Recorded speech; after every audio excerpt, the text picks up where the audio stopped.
make me sing ooh, la la la. You make me go go ooh. L-artisti ta' fama internazzjonali li tlieta filgħaxija parteċipaw fl-Isle of MTV ma ddiżappuntawx.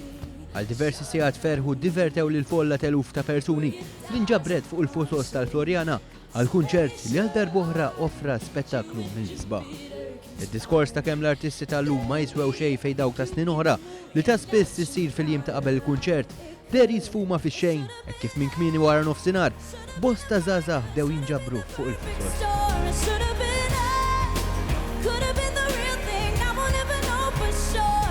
Hey, we were crazy, but amazing. Baby, Għalkemm dan il-kunċert ma jattirax żgħażagħ biss, hekk kif ma kinux wieħed jew tnejn il-każi fejn fuq quddiem kien hemm lulid adolescenti u ftit aktar lura il-ġenituri.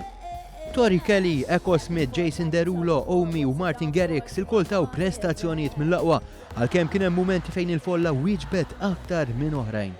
Bħal meta Omi kanta d-diska Cheerleader.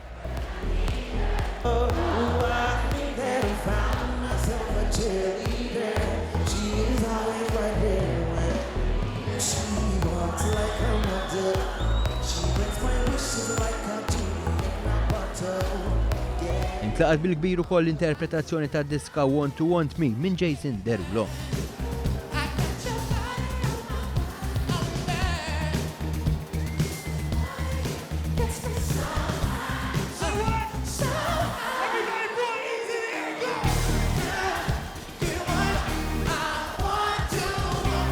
Iżda fuq kollox spikka l-artist Martin Garrix li der biċċar li kien l-iktar wieħed popolari mal-udjenza preżenti b'mod partikolari dawk żgħar fl-età.